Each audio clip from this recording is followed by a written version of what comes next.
this point, it is 3:06 p.m. and I will call this meeting of the Arms Policy Board to order. I guess a couple of things for the record. Number one, I'm Bryant Serafin, the Urbana Police Chief, and I'm the outgoing chair. And due to technical difficulties, I will be chairing this meeting on behalf of Champaign Matt Henson. Number two, I will now read the fine print with regards to the COVID protocols for this meeting. Due to the Governor Pritzker and mayoral emergency COVID-19 orders, the Urbana City building will not be open to the public during this meeting. Board members will meet remotely using Zoom webinar, and you as the public may watch the meeting on streaming services on Urbana Public Television or attend via Zoom. With those two bits done, I guess, Sanford, would you please conduct the roll call? Sure. Chief Henson from Champaign has acknowledged through raising his hand. Chief Herman from the Sheriff's Office. I'm sorry, Sheriff Herman. Some people call me Sheriff, but that's cool. I'm here. Chief Brown from Rantoul Police. Here. Chief Serafin from Urbana Police. Here. And Sergeant Tyson from UIPD. Lieutenant Tyson, sorry. Lieutenant Tyson, my apologies. That's okay. And I did receive a proxy notifying us that Lieutenant Tyson would be attending for Chief Carey. Okay, so we'll now begin moving down the agenda. Do we have any additions to the agenda today? I want to just highlight, I added something to the agenda. It's the one that was posted, but just FYI, I put the schedule for future arms meeting as a item on the agenda. So it is on the agenda, but it was a late add. So if you have a printed one, it may not appear. But we'll get to it. We'll talk about the schedule, and you just need to approve the meeting schedule. Okay. Well, make sure we get to that when indeed we do. I will move our way down the list. If you've had a chance in your packets, hopefully everyone's had a chance to review the minutes. So the next item on the agenda is approval of the minutes from the previous meeting. I will note that it's February 18th is the meeting that we're talking about, as our May and August meetings were canceled. So I'll entertain a motion on approval of minutes of the previous meetings for February 18. So moved. Tony Brown moved. Can I get a second? I think Sorry, Chief second, Benson sure. raised his hand as a second. All right. So we have a motion. We have a second. Any discussion? Well, Sanford, you please, I guess, do a quick roll call for this. Sure. Sheriff's Office. Yes. Rantoul Police. Yes. Champaign Police. Chief Henson is acknowledged with his hand raise.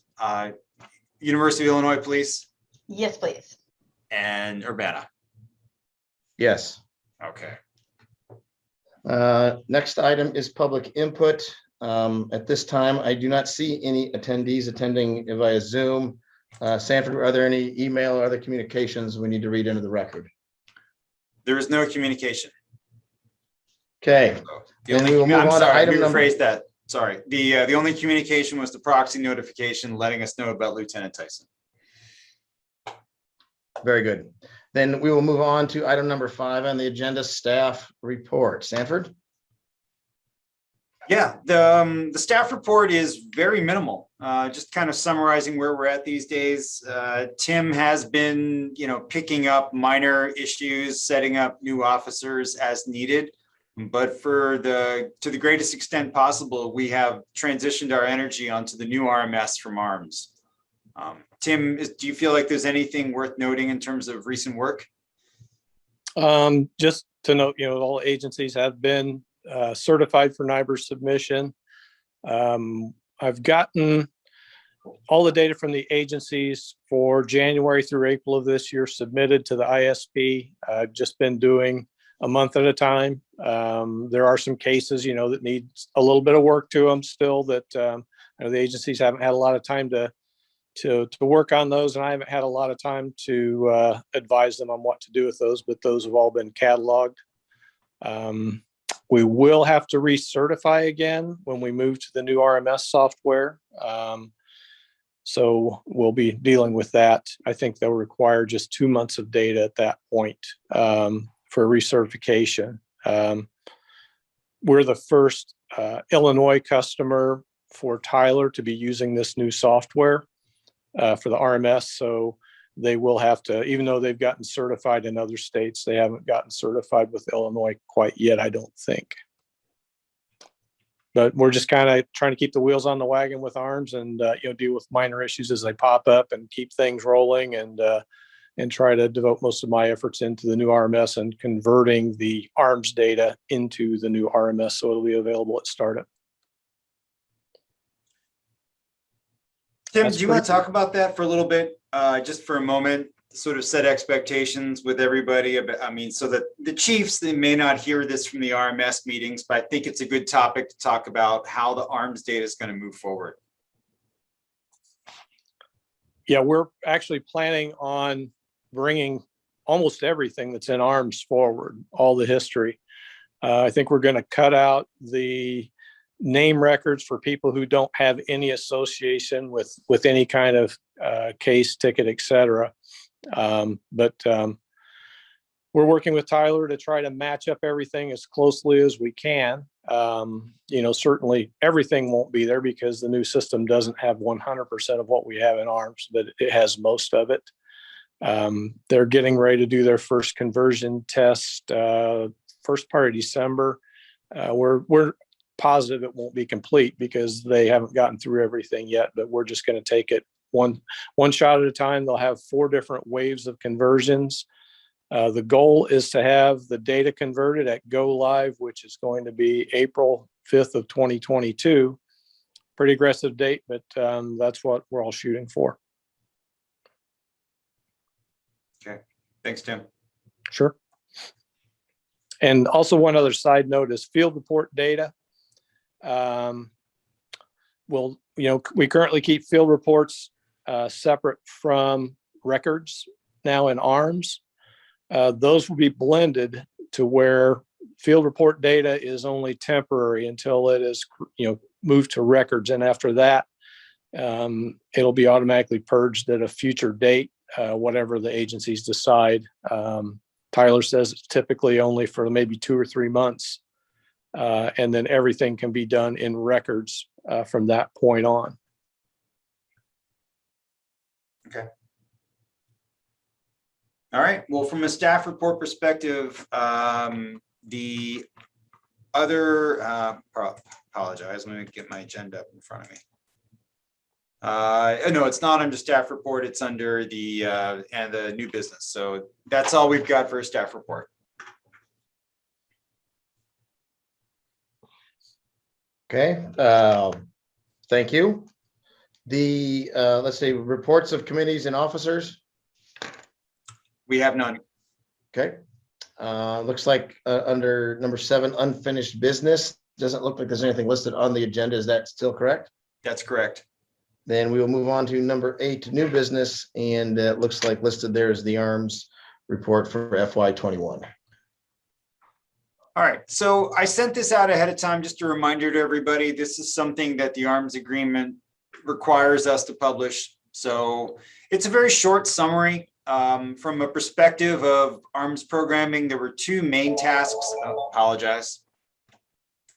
There were 2 main tasks that we worked on. One of them related to the new CAD, which was because when MetCAD switched over to the Tyler CAD system last January, we had to do some changes to get ready for that for ARMS. So Tim spent some effort on that last year, and that's described in the report.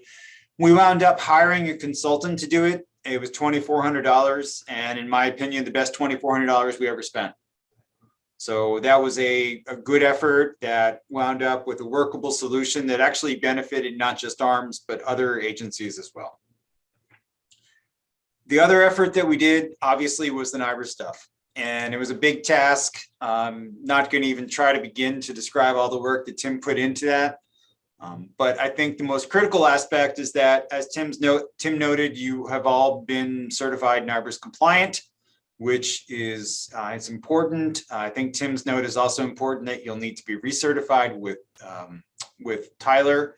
And worth noting that discussions are now transitioning, even our discussions that we have with the feds about that grant money have now focused now on the use with Tyler. So those meetings continue and they're keeping, tabs on us, but I think it's still a good positive working relationship with the Department of Justice. Probably more interesting here is then on page 2 and 3 are the ARMS financials. And I'm going to go ahead and share my screen for a minute and just touch base on walk you through the numbers for a moment. So if you look at the ARMS revenue, we had the billing from the ARMS agencies. So that was $132,942. But then we also had the additional $55,426, which was the grant billing for the NIBRS work. So that's a key number, because if you look down in the section of expenses, essentially we paid for a little more than 2/3 of Tim's time during the fiscal year. And Tim being our major cost to ARMS, that substantially increased our balance of the ARMS fund. So the ultimate, ultimately we booked revenue at $55,000 more than we budgeted. We spent a little bit more than we budgeted. And there's a note in here because we found that Tim had not received a raise previously that he should have received. So we had to catch him up for the raise that he did not receive. But otherwise, scrolling up to the top, the fund balance in the ARMS fund at the end of the fiscal year is $270,451. So, that's, and if you recall, we're not billing for ARMS this fiscal year. And furthermore, and I'm going to slide down to page 3 now and look at the budget for the upcoming year. We're not going to be billing. We're also not expecting to spend much. If you look carefully at the budget page on page 3, there was the original budget, which was created when we expected to have Tim still continue as a full-time employee. We've amended that budget due to the fact that Tim transferred over to MetCAD, and he's essentially billing us only when he works on ARM stuff, which is, a couple $100 a month of time. So the amended budget, we've reduced the salaries down to 0, except for some small costs that were already incurred. And we increased what we call our technology services line, which is the one that we're using to reimburse MetCAD for. So the net of it is we expect to spend about $30,000 this year. If you recall, our balance is about $270,000. So all things being, if everything goes as expected, we will wind up with something close to $240,000 in the ARMS fund. And it'll be up to the policy board to decide, what to do with that, with the and how to allocate that among the member agencies. So those are the key numbers I want to throw at you. The bottom line news is it's good. All right. We had, with the NIBRS grant was a tremendous benefit to us in terms of, offsetting a lot of our costs. And I believe that we're going to be, again, I'm not counting my chickens until they hatch, but we're going to be wrapping up the ARMS program, hopefully during the calendar year of 2022. And then we'll be basically returning the excess balance back to the member agencies. Any questions on the numbers?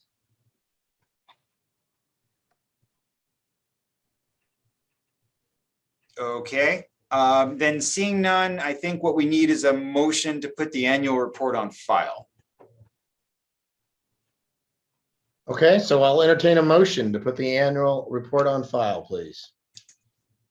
So moved, Harmon. Second. Sheriff, and then Tony Brown, if I think I heard that right, if a first and a second. Do we have any discussion? Sanford, please call the roll for our 5 votes. All right, City of Champaign, as acknowledged with a hand raise. Champaign County Sheriff's Office. Yes. Rantoul Police, Yes. University of Illinois Police, Yes. and Urbana Police. Yes. All right, I appreciate that.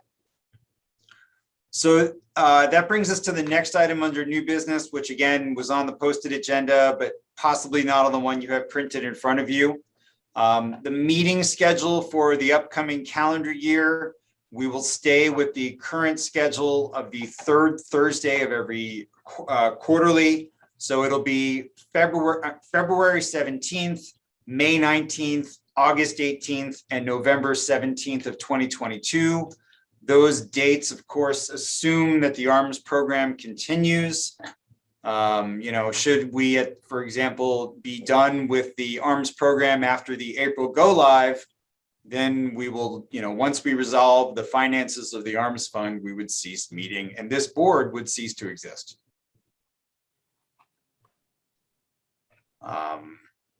Okay. I guess we need to do a vote to approve that schedule. I will take your word for it then. So I'll entertain a motion to approve the quarterly schedule. So moved. Thank you. Second. Thank you. Tony and Dustin. First and a second. Do I have any discussion? Sanford, please call the roll. All right, Champaign Police has acknowledged by raising his hand. Champaign County Sheriff's Office, Yes. Rantoul Police, Yes. University of Illinois Police, Yes. and Urbana Police. Yes. Thank you. So that takes care of the annual report as well as the schedule for the quarterly meetings of next year, when the Champaign Police Department will chair the meetings. And seeing no further business before this board, time is now 3:23 p.m. and I will call this meeting adjourned. Thank you all for your attendance today.